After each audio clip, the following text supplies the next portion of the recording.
नमस्कार सर। नमस्कार। सर क्या नाम है आपका? कमल सिंह। कमल सिंह जी, आप कहाँ से हैं? गांव कासन, जिला गुड़गांव, हरियाणा से। कमल सिंह जी, आप अपने अनुभव बताने के लिए आज हमारे चैनल्स पर आए हैं। आपके हाथ में कुछ रिपोर्ट्स हैं, इनके बारे में हम बाद में बात करेंगे। पहले हम आपसे जानना चाहते हैं कि कौन आपके गुरु हैं। मैंने संत रामपाल जी महाराज से 2008 में नाम दीक्षा ली थी।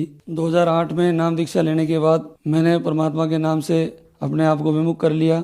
उसके बाद मैंने पुनः अगस्त 2022 में दोबारा संत रामपाल जी महाराज से नाम दीक्षा ली। संत रामपाल जी महाराज का नाम छोड़ने के बाद मैं वही पारंपरिक साधनाएं श्री कृष्ण जी को इष्ट और हनुमान जी को इष्ट मानने लगा और उनको पूजने लगा जैसे पहले पूजता था। और मेरे को सारे सुख जैसे मिलते थे वैसे मिलते चलते गए। लेकिन सन 2014 में मेरे गले में गांठ हुई। उस गांठ की सोजन इतनी हो गई थी कि मेरी गर्दन अलग ही दिखाई देने लग रही थी, जिससे मेरे सभी रिश्तेदार, मेरे रिलेटिव सब टोकते थे कि भाई कमल, एक बार तेरे पास सब कुछ होते सोते इस चीज़ का एक बार चेकअप क्यों नहीं करा लेता। फिर भी मैंने सोचा कि सब कह ही रहे हैं तो क्यों नहीं एक बार टेस्ट करा ही लेता हूँ। गांठ होएगी तो नॉर्मल सी है कि सर्जरी से निकल जाएगी। तो मैंने फरीदाबाद एशियन हॉस्पिटल में उस अपनी गांठ का इलाज शुरू करा सितंबर 2014 में। तो वहाँ मेरी गांठ का ऑपरेशन हुआ। ऑपरेशन को डॉक्टर ने लैब में भेजा। लैब में भेजने के बाद वहाँ से जो रिपोर्ट आई, उन्होंने बताया कि आपको कैंसर है, ये कैंसर की गांठ है, लिम्फोमा कैंसर जिसे बोलते हैं। उन्होंने 3 गांठें बताई। आपका ट्रीटमेंट चलेगा कम से कम 6 महीने। उन्होंने कहा कि आपका खर्चा लगभग 3 से 4 लाख रुपए लगेगा। डॉक्टर बोला कि आपकी फर्स्ट स्टेज है, ठीक हो जाओगे। मैंने कहा, उस टाइम मेरे पास पैसा सब कुछ था। मैंने सोचा कि चलो, डॉक्टर ने कहा कि फर्स्ट स्टेज का कैंसर है, ठीक हो जाएगा तो ठीक हो ही जाऊँगा। तो फिर मैंने डॉक्टर के कहने के मुताबिक अपना 6 महीने कीमोथेरेपी ली। 6 महीने बीत जाने के बाद डॉक्टर बोले कि अगर आपको रेडिएशन लेना होगा, रेडिएशन ले लोगे तो आप बिल्कुल ठीक हो जाओगे। तो मेरे को पता था, क्योंकि 2011 में मेरी माता जी को भी कैंसर हुआ था, तो मुझे पता था कि रेडिएशन से शरीर में काफ़ी साइड इफ़ेक्ट होते हैं, इतनी तो मुझे पता था। तो मैंने डॉक्टर साहब से कहा, डॉक्टर साहब मैं रेडिएशन तो नहीं लूँगा, आप अगर चाहो तो कुछ और बता सकते हो। उन्होंने कहा कि अगर आप रेडिएशन नहीं ले सकते तो आप 6 महीने और कीमो ले लो, उससे है कि आपकी बीमारी बिल्कुल ख़त्म हो जाएगी और आप पहले की तरह स्वस्थ हो जाओगे। तो मैंने कहा, सर ठीक है, मैं 6 महीने कीमोथेरेपी और ले लूँगा। उन्होंने कहा कि आपके 3 से 4 लाख खर्चा और लगेगा। मैंने सोचा कि भाई 3 लाख जब लगा दिए हैं तो चलो 3-4 लाख और सही। तो मैंने वो भी किया। 1 साल बीत जाने के बाद जब उन्होंने मेरा पेट सीटी कराया तो रिपोर्ट नॉर्मल आई थी। लेकिन जो एमडी डॉक्टर एशियन के थे, पंकज शर्मा, उन्होंने मेरे से कहा कि आप रिपोर्ट तो आपकी फ़िलहाल ठीक है, लेकिन हर 6 महीने में आपको पेट सीटी कराते रहना होगा, ताकि ये पता रहे कि शरीर कितना मैच्योर है, कितना डाउन है। सर पैट सिटी क्या होता है? पेट सीटी पढ़ा लिखा समाज है। पेट सीटी एक ऐसी क्रिया होती है जिसका शरीर के अंदर, मशीन को शरीर के अंदर डाला जाता है और उससे ये पता लगाया जाता है कि शरीर में की गांठें कहाँ तक हैं, मतलब बीमारी का मतलब परिणाम क्या है, ये जानने के लिए। उसके बाद मेरे को ऐसा लगा कि इन्होंने मेरे को स्टार्टिंग में ये कहा था 3 से 4 लाख, फिर मैं इन्होंने कहा कि 3 से 4 लाख, और ऐसे करते करते मेरी 1 साल में मेरी बीमारी के पीछे कम से कम 10 से 12 लाख रुपया खर्चा आ गया था, अगर मैंने उस चीज़ का जब सही ढंग से बैठ के अनुमान लगाया तो। फिर भी मैंने ये सोचा कि मतलब पैसे लगाने के बावजूद भी आज मुझे ये परिणाम मिला है कि डॉक्टर की तरफ से मुझे कोई संतोषजनक जवाब नहीं मिला कि आप पूर्णतः स्वस्थ हो। तो मैंने अपनी भक्ति साधना जो मैं करता था वो करता रहा और मैंने कोई इलाज नहीं कराया। फिर उसके बाद धीरे धीरे जैसे जैसे मैं अपना जो फाइनेंस का काम करता था उसमें भी मेरे को लॉस हो गया।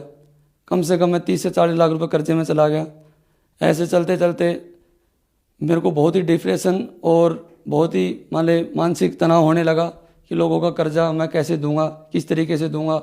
इधर बीमारी और इधर मेरा जो बिज़नेस था वो भी मेरा ठप हो चुका था बिल्कुल, जिससे मैं काफ़ी डिप्रेशन में आ चुका था। लेकिन मैं किसी को बताता नहीं था, लेकिन अंदर ही अंदर अपने आप को बड़ा दुखी महसूस करता था।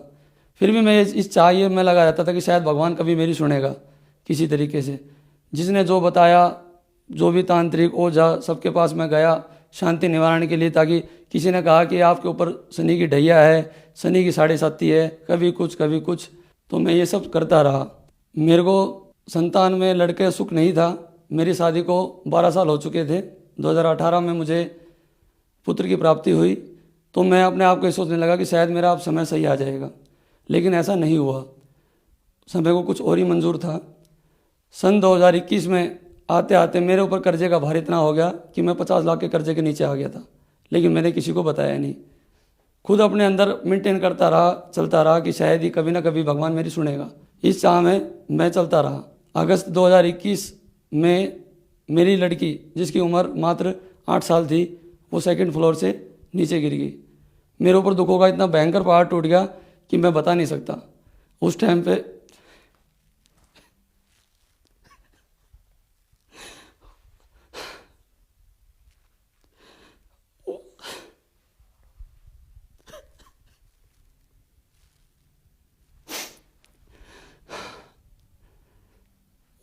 मैं इतना मोहताज था कि मैं अपने बच्चे के दुख को दूर करने के लिए शायद मैं किसी के सामने ये भी नहीं कह सकता था कि मैं अपने बच्चे का दुख कैसे दूर करूं। फिर भी रिश्तेदारों का सहयोग, सबका सहयोग होने के बावजूद मैंने अपनी लड़की का इलाज कराया। यहाँ तक कि मैंने अपनी लड़की के इलाज में अपनी गाड़ी तक को बेच दिया, क्योंकि संतान के दुख के आगे माँ बाप बिल्कुल लाचार हो जाते हैं। उसके बाद मैंने लड़की को एडमिट कराया।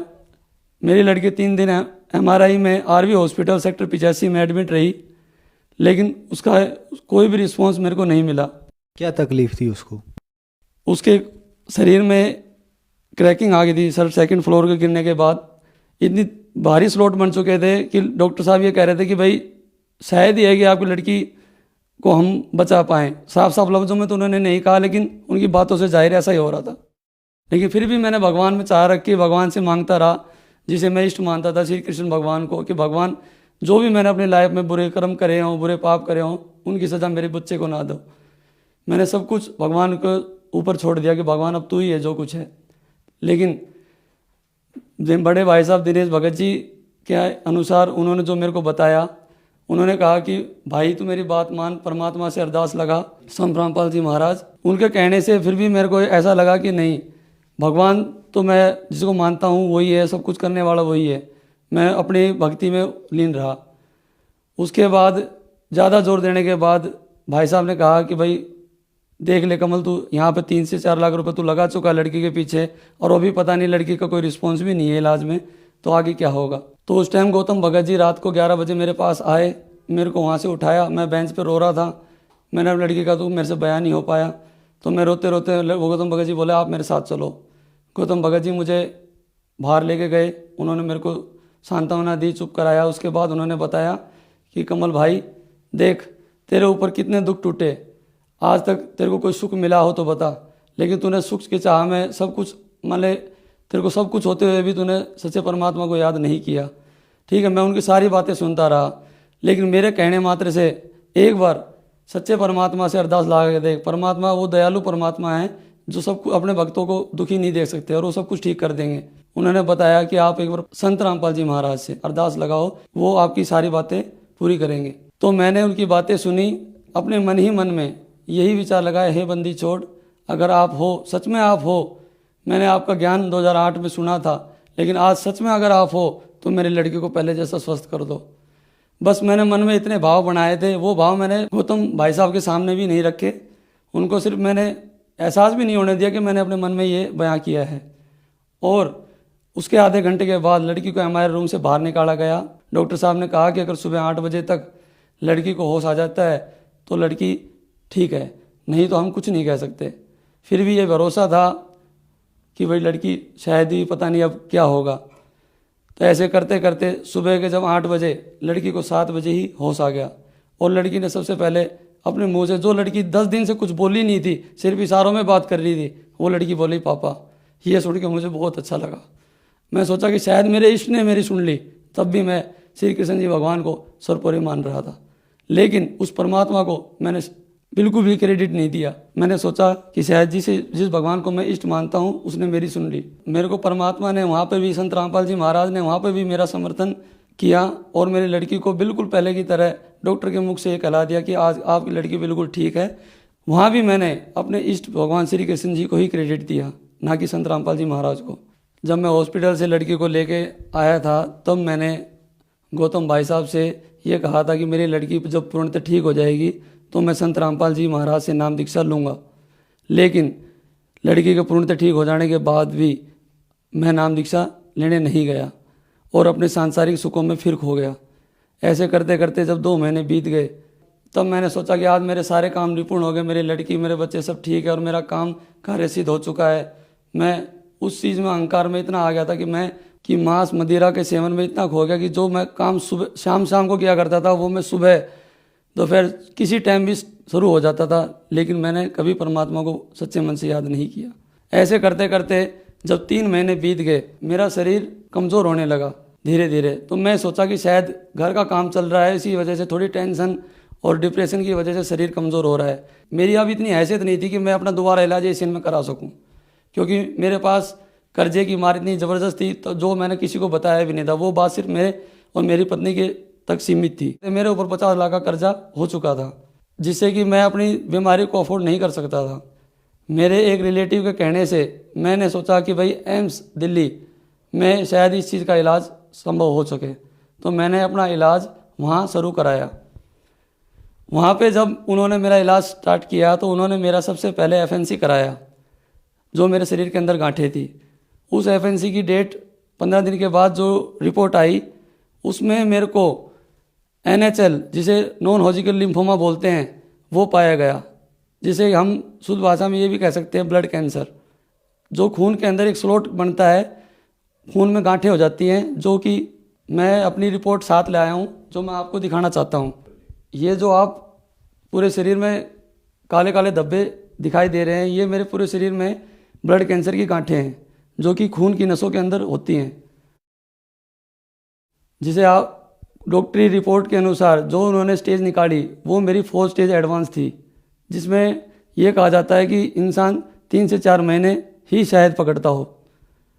लेकिन फिर भी उन्होंने मेरी उम्र को देखते हुए 35 साल डॉक्टरों ने सोचा कि शायद ही है कि ट्रांसप्लांट इनका इलाज हो। तो उन्होंने मेरे से कहा कि इसका इलाज एक ट्रांसप्लांट है। 3 दिन तक मुझे कोई दवाई कोई डोज नहीं दी गई। तो डॉक्टर जो वहाँ की नेहा मैडम जो MD थी, उन्होंने कहा कि अंकल जी आपको पता है कि इनको बीमारी क्या है? इनको ब्लड कैंसर है, और वो भी 4 स्टेज का। डॉक्टर के कहने के मुताबिक मैंने अपना ट्रांसप्लांट कराया।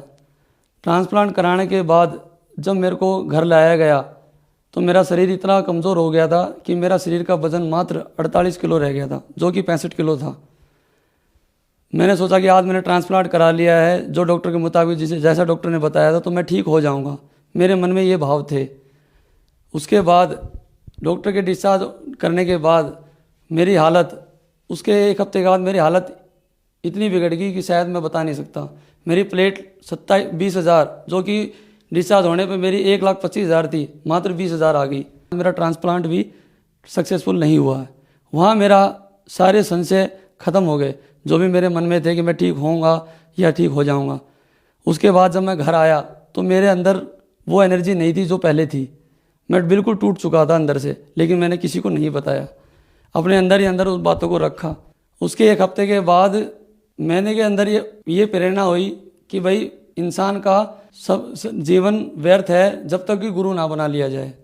ये सब धारणा मेरे अंदर बनी, और उस रात जब मैं सोया तो मेरे अंदर ये भाव फिर भी बना। परमात्मा मेरे सपने में आया और उन्होंने कहा कि बेटा, अब तक तूने जो कुछ किया, तूने अपने अहंकारवश जो भी किया, जैसे भी किया, वो सब व्यर्थ था, लेकिन अब भी समय है, तू मेरी शरण में आ जा। फिर मैंने संत रामपाल जी महाराज से नाम दीक्षा ली और उनके बताए हुए नियमों को, जैसे भी उन्होंने साधना के नियम बताए, उनको फॉलो किया। और उसके बाद जो मेरे लाइफ में चमत्कार हुए वो आपके सामने हैं, जो कि मैं दिखाना चाहता हूँ। संत रामपाल जी महाराज से नाम दीक्षा लेने से पहले जो मेरी रिपोर्ट थी वो ये है जो आप देख सकते हो। लेकिन संत रामपाल जी महाराज से नाम दीक्षा लेने के बाद जो मेरी रिपोर्ट है आज वो नेगेटिव है, जो कि आप ये देख सकते हो। मेरी दवाई भी सब आज डॉक्टर ने कह दिया कि आपकी जो भी दवाई वगैरह है वो सब बंद है। संत रामपाल जी महाराज की कृपा से आज मैं बिल्कुल ठीक हूँ। सर, संत रामपाल जी महाराज से नाम दीक्षा लेने के बाद आपको बहुत सारे लाभ मिले। आपने पॉजिटिव रिपोर्ट भी दिखाई और नेगेटिव रिपोर्ट भी दिखाई। ये मेडिकल साइंस में बहुत बड़ा चमत्कार है। जो दर्शक आज आपको टीवी पर देख रहे हैं, आप उनके लिए एक बहुत बड़ा उदाहरण है। अगर वो इस सब चीज़ों से परेशान है, किसी को कैंसर है या किसी को कोई भी प्रकार की समस्या है, अगर वो आपकी तरह लाभ लेना चाहते हैं संत रामपाल जी महाराज से, तो उनको क्या करना होगा? संत रामपाल जी महाराज के सत्संग साधना टीवी चैनल पे आते हैं, वहाँ एक पीली पट्टी चलती रहती है, वहाँ पे नंबर दिखाई देते हैं। उन नंबरों पे कॉल करके अपने नज़दीकी नामदान केंद्र में संपर्क करके आप संत रामपाल जी महाराज से गुरु दीक्षा ले सकते हैं। धन्यवाद सर। धन्यवाद।